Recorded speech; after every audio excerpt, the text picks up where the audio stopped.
The Delano grape strike began in September of 1965 and lasted through the early 1970s.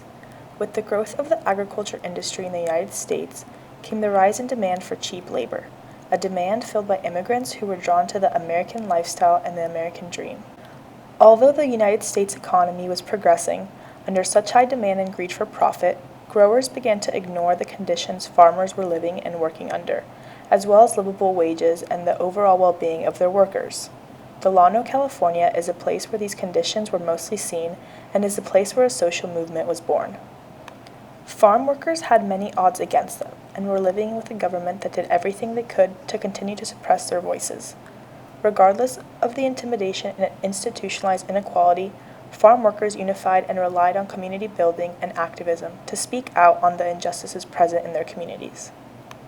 Farm workers created unions, the infamous UFW, and fought through long days and nights to enact change on policies and laws, but the real victory was what this community passed on to the future generations and society, a foundation for activism. The unlivable and unjustifiable conditions farm workers faced every day can be easily pinpointed back to the establishment of the Bracero program in 1942. A program that was meant to be temporary was later formalized in 1952 by agricultural lobbyists convincing the United States Congress that it is what was needed for the agricultural economy to prosper after World War II and the Korean War. It was also after World War II that farm workers' advocates started to blame the government for worsening the conditions of the import of Mexican workers. The hiring of farmers now fell under the control of labor contractors, and this itself was having a detrimental effect on the living conditions.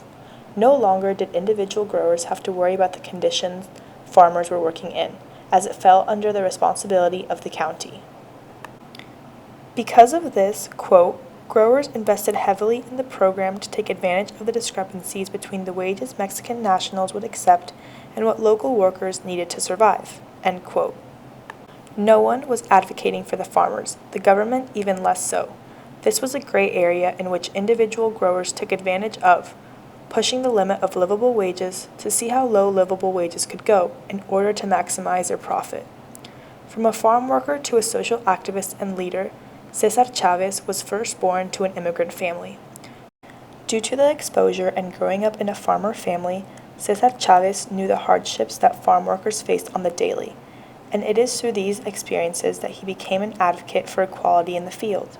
He was Fred Ross's protege, an American community organizer who created the community service organization that later supported the farm workers movement in California.